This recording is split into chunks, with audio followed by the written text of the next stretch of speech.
What's up, guys? Eric here. I got another VOD review of a YBY1. This is the January 1st video, actually. So I'm recording ahead of time because I'm going to go do stuff for New Year's. But Happy New Year to everybody.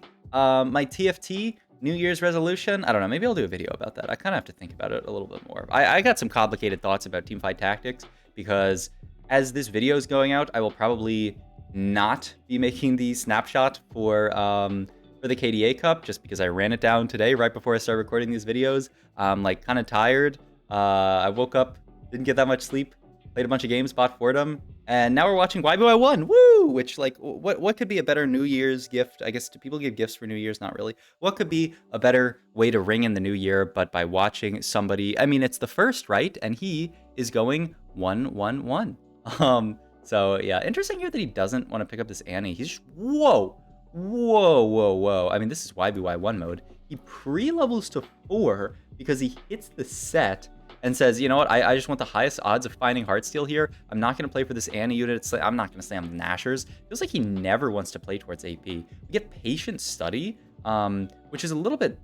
I mean, it's not that awkward. I mean, we put 4 gold into leveling already, but it's okay. We also have the option to go Caretaker's Chosen here, which is, I think, like a really, really broken augment on this patch just because of the disparity of how strong certain items are, like red buff, blue buff. He also gets the option to take Stationary Support here. I would probably... I mean, I think I would have angled Patient Study here, but he's angling potentially for the Stationary Support here. I mean, it's just a very solid combat augment. He hits... Sentinel Cassante, sadly not Heartsteel Cassante, and he's just gonna play this Giga Tanky board. Yeah, he's got to fit in some kind of damage dealer, and he's gonna play the Corki. Wow, is he really considering Sunfire Cape here? I mean, I think it's a pretty good slam. It can definitely help push your win streak. Yeah, okay, we're gonna go Sunfire Cape. The reason you don't tend to see Sunfire Cape slam so much, because I think some people will be like, why does no one slam Sunfire anymore? I mean, one, I think it's pretty reasonable that, you know, like, because red buff is so prevalent, you don't really need double healing reduc. Morello's is also a decent option, though not as good anymore since units like Ziggs are not as good in the meta. But yeah, I mean, that's the big one, right? It uses the healing reduction sort of like power budget, but you don't really want to spend you know, the belt and the chain on healing reduc when you can just make it with red buff. The other thing is that it uses belt, which oftentimes is Evan Shroud. Chain is a really good item to kill rods in most comps, where you can make you can make Crown Guard. So like it's just a little bit awkward in the meta, I would say. He's actually gonna level up to play Heartsteel here, which is wild to me.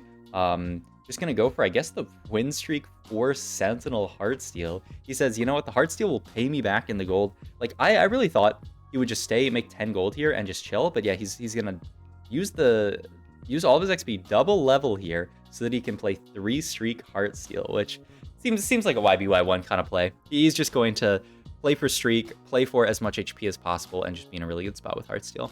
Now, he still has bow open.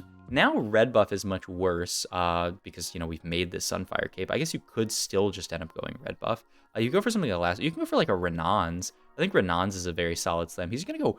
I mean, is he really? There's no way he's gonna make Guinsoo here. He's just taking Rod. But I mean, I would be shocked. I would be shocked if it's a Guinsoo slam. I mean, I would be a little bit shocked. It's also funny, like, he doesn't really want to play towards Sentinel because he got this Randuin's Omen, which I don't think... It's definitely not one of the better support items, but it's not the end of the world. He just takes Rod for... No, he's gonna make a Guinsoo! Wow. I mean, he made this in one of the earlier games that we watched, like last week or something like that. And like, it's a solid slam if you know you can go 9. The problem is just that second part of the statement, right? If you know you can go 9. Because if you can get to 9, he really likes to just make this Guinsoo, get to 9, put it onto a Sona, and just cap out his board incredibly high, which makes sense. The problem is just, like, if you ever get stuck on 8, there's not a single holder of this Guinsoo item.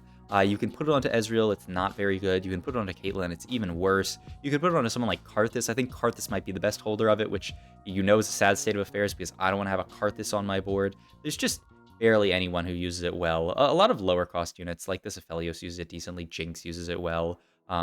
We are also going to end up losing that fight, which is a little bit sad. It does mean that we're probably going to guarantee, yeah, we're going to guarantee get to the second level. We're going to get to at least 20 stacks for our cash out here, unless I guess we fight someone full open, but I doubt we're going to fight anyone full open on 3-1, but a little bit sad there that we can't keep our 5 streak.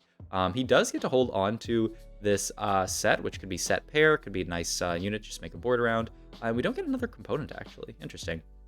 We get Zed here, which with Gwinsu as our item, I can't imagine that we're going to want to play around this, but maybe there's a world where somehow we're going to play around.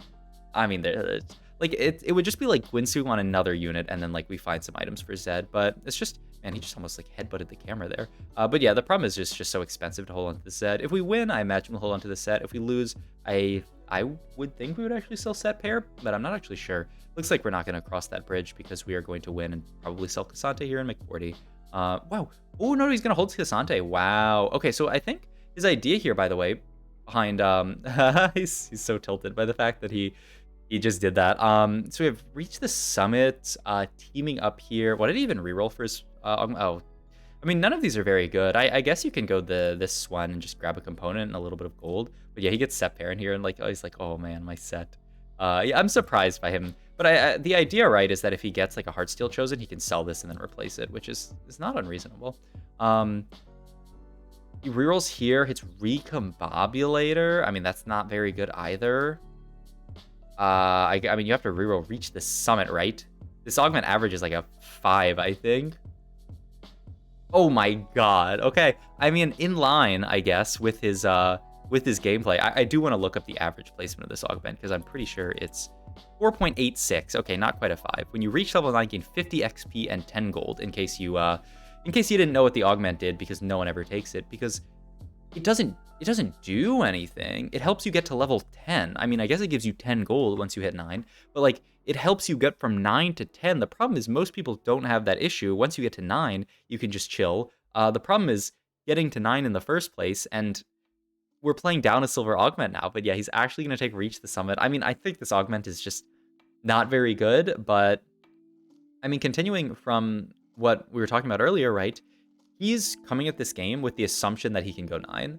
And I think it makes sense when you're YPY1. Maybe don't play like this at home, because I think if you are not as good as stabilizing on 4-2 as this guy is, you're not going to be able to go 9. But I think when you're YPY1 and you know how to stabilize on 4-2 incredibly well, it maybe sort of makes sense to play like this, because you are sort of guaranteed to be able to go 9 every game, as long as you don't like giga miss. But it almost seems like this guy never miss. He's just gonna take the glove here for IE. It's also on a Mordekaiser here. He can level here just for anything. Yeah, he's just gonna play another Cassante on the board, just because he can still make econ here. And I imagine a whole. Oh yeah, you can get Bruiser in. That's actually like a real synergy that you can get. I was trying to say, yeah, you can just get Bruiser in here. Clump all these units around your Randuins, and you have a pretty tanky front line. And what's nice about this board actually is without the Gwinsu, he was kind of like no damage. The Gwinsu was kind of breathed damage into his comp in a way that no other item outside of like an Archangels, I guess, would have. Because like this is a fight where I would say he probably always loses this if he doesn't have the Gwinsu slammed. Any item loses him this fight except for Gwinsu. It's actually like really interesting. We're almost going back to like early set type gameplay where he slams this Gwinsu and he just says, this Gwinsu is going to stabilize me hard enough to go 9. And I mean, look, a lot of other people, you know, in this meta are going to be greeting for their 4-2. It's not like they're going to be spiking their boards really hard end of stage 3. And just off of this 4 Sentinel Sunfire Cassante, he's able to, I mean, he might 5 streak here with the Gwinsu, but I really want to call out this Gwinsu slam because it's not something that almost anyone is doing, but it actually, especially on the Aphelios, right? The CC from the extra cast on the Gwinsu is so big. It's another 6 gold cash out here, so this will further propel his econ, and all he has to do now is find something to stabilize on 4-2, which this is what I'm really curious about. The Gwinsu slam is like already kind of crazy, but it's very scary, I would say, to be in this spot, where you have to stabilize at 4-2, and your items are pretty mediocre. He got some decent stuff here, so we can make this IE, and then he has Hodge as another item open. So like maybe, I mean, you could always go like IE Hodge Ezreal. It's not like IE Hodge Gwinsu Ezreal. You could, I mean, we're probably not hitting Zed now because this guy's got a Zed. He's gonna actually slam the IE here, which is YB1 very rarely actually slams at 4-1, but he's on a 5 streak here, and he's pretty confident that he's always making this IE, so he wants to play for the streak here, which makes a lot of sense. I mean, we can keep 3 Heartsteel in. I guess best case, we hit like a Heartsteel Ezreal and put items onto him, but you can see a lot of people at 4-1 have already rolled down. This YB1 always like insta-picks Augment here, rolls really quickly because he wants the max amount of time to roll down here 4-2. So he's a Viego here. Wow, and he actually got dizzy there for a second. He actually wasn't sure about the Viego, whether or not you should take it there with IE Hodge. He says this Viego unit stinks, and he does pick up a Executioner Akali. Holy! He went for the Reforge there and hit BTTG. Reforge 2 full eye. Is this guy just the biggest Giga Chad of all time? I mean, I don't know what he would have done if he had hit like an Archangels or something like that there. But I mean, any tank item is good. Any AD item is amazing. Any like healing item like the BT, Gunblade, that kind of stuff is good. The only thing that's bad here is actually like a mana or like an AP item. Even something like a Shojin probably wouldn't be the end of the world, but it's not great.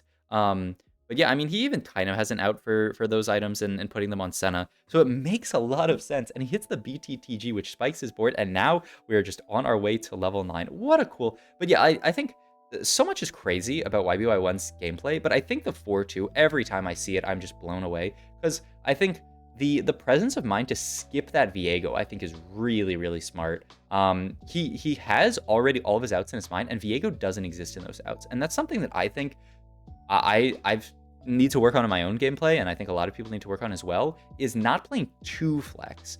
He says he sees that Viego, and he had to think on it for like a couple of seconds. But he says, you know what? This Viego unit is not good enough with these items. I cannot make this work. I have to keep rolling until I hit something better. And then he rolls 2 more times and finds a Kali. But I think so many people would have got hung up on the Viego, try to stabilize around the Viego, and then, you know, you take a bunch of damage because you're playing around this Viego, and then your game is so difficult. And now he's 50 gold, going 9, and it's just easy. I mean, like, he might lose a fight this stage, but I mean, his board is so upgraded, right? With all the cash outs, we have the Set 2, we have Echo 2, like, his board is very, very strong, and he's gonna fight into, like, a TF board. This person also has a Kayn 2 on their board.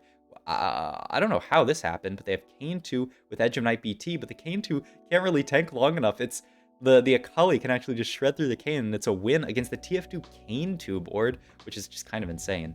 Another Akali player over here. I kind of want to see what some of the other boards are that are in this lobby. This player is greeting for the Giga cash out, the level 9 late game specialist here. Also, I guess that was his cash out. It was just some gold. He's starting to pump gold before going 9 because he has to go 9. He took reach the summit. And yeah, we're gonna fight a Jax player here. It seems like in Vietnam, they really like BT Titans Jax, which I think is just trash. I think this is what... I don't know. It seems like... It reminds me... It's just like... I feel like NA is ahead on the item meta pretty hard on units like this. I don't think... I used to think Titans was good on Jax, and he uses the AP fine, but I feel like the JG Hodge Edge of Night Jax build is just so superior to almost everything else.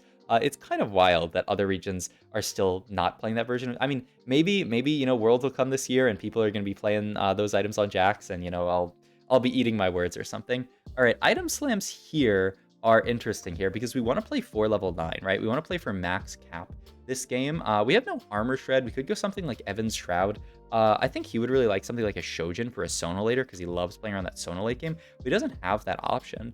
I mean, you could just go tank items, right? You could go like Evan's Shroud, Protector's Vow or something.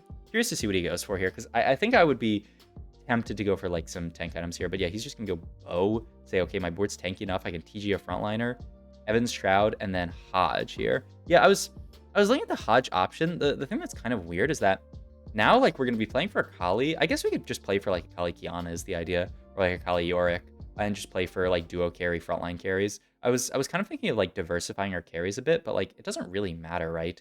Like, is that really better to play like Akali Kiana? To play like Akali, you know, Lucian. Oh, Lucian? Yeah, I think we're good. Because yeah, now that I think about it, like, you can't really play for like Jhin. You can't really play for any of that stuff. I think he could...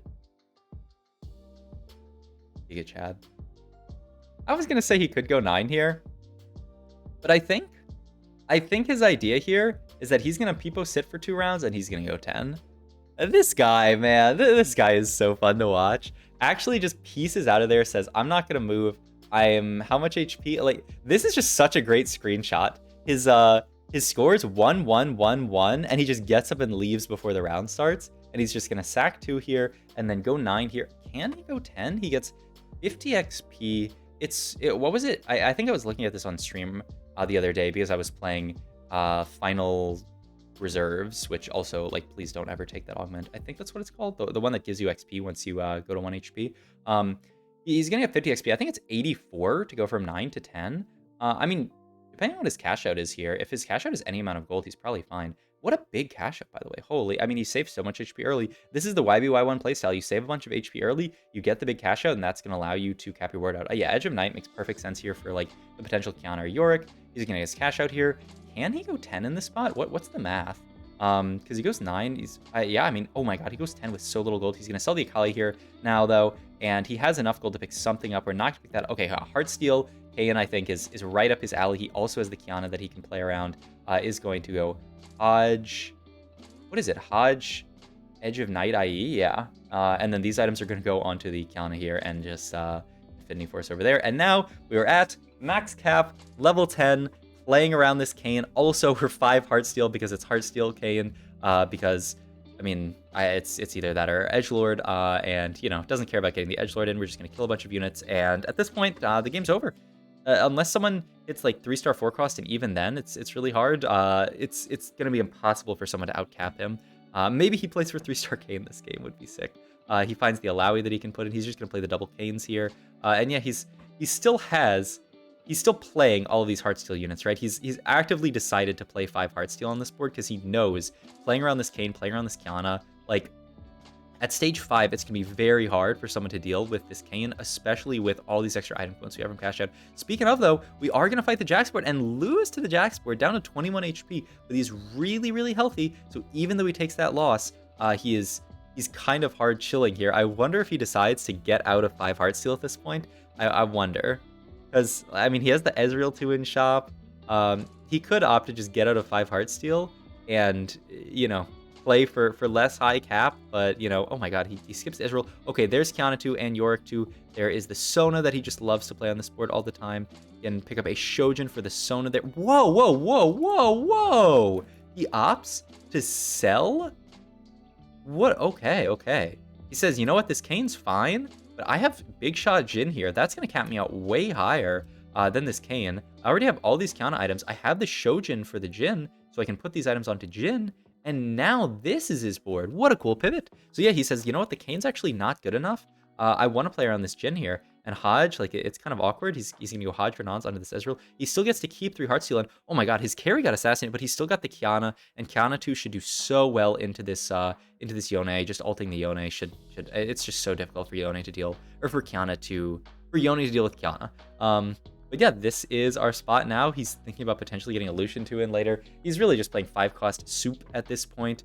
He can eventually get out of the Ezreal when the Ezreal and the Cassante after this cash out, I would think. But like, he honestly doesn't really want to cut the Ezreal. He doesn't really want to cut the, like, he could play 3 Heartsteel the entire game. Because like, I mean, no, he can cut the Ezreal. Oh no, he's 4 Big Shot with the MF. So yeah, he doesn't want to cut the Ezreal. I mean, yeah, this is just his board, and it just happens to be 3 Heartsteel. But now he's gonna get the 195 stack cash out here. What did he get? Oh, he got another dummy with Banshees. Another dummy this late into the game is really, really nice because dummies scale with game time. Well, not game time, but, you know, with stage. So this dummy's going to be very tanky because we're stage 6. Swap sides. Also, the reason he went the Edge of Night on the Jhin is for this matchup, for the Jax and for the Yone. He doesn't want them to be able to get one shot here. He wants to be able to buy enough time, and he does. He wins that fight. There's one person left with 53 HP. I doubt they can outcap him. He could take a Jazz Pet here. He could take... Oh, yeah, he doesn't have... Does he still not have Healing Reduct? Oh, he doesn't have Healing Reduct on this board, so now, yeah, he can just go red buff. I mean, I assume it would go on the Ezreal, right? Not on the Lucian. But yeah, red buff, really, really nice pickup here, actually. Especially, I mean, I guess we'll see what board he's playing into here. But I mean, this might be another first in a row for YBY1. He's going to swap sides here, slam. Oh, this is really heads up stuff. He's going to cheese the red buff. He waits to see who, like, which side this guy's on, and then he's going to cheese the red buff so that, like, this Ezreal might die early onto this fight, though he doesn't actually end up dying because our board is so tanky. But yeah, he opts to actually say, okay, I'm going to red buff the Lucian instead. He kind of, it almost looks like he wants to move items, but like the problem is Like, I guess he was thinking maybe he can sell the Ez for Kai'Sa, but doesn't that make the board a good bit weaker? It's really interesting how every lobby is like a Yone player, a Jax player, and then YBY1 capping out with like fast 9, fast 10, insane board. Like that's every lobby, it seems like, in these games. Another loss for this player, down to 19 HP, finds the Echo too. But yeah, like, I mean, you don't want to cut Set because he links so well between Yorick and Alawi. And then the Cassandra actually links pretty well. You know, he's Sentinel for the Echo. So like, yeah, you can actually fit Heartsteel on this board so well. And now he's gonna get like one more cash out. Oh, he could have gone for, I mean, some 3-star. Yeah, he doesn't really have the gold to go for 3-star 5 cost, but it would be sick. Maybe it would only happen if he got like a duplicator, I guess. Picks up a Hodge here for the Lucian, but I mean, he could take any item here, and I think this game is gonna be over. I mean, a Yone board, it caps high, but with this Kiana, with everything else, it just seems completely impossible. I think they backlined their team to try to pull YBY1's team forward, but you know, can't be done. So that is 5 firsts in a row for YBY1. Hope you guys enjoyed this video. If you did, please like, comment, subscribe. Check out all my other links, as well as a link to my new VOD channel, which I'm going to post some more videos to, down below. Thank you guys for watching.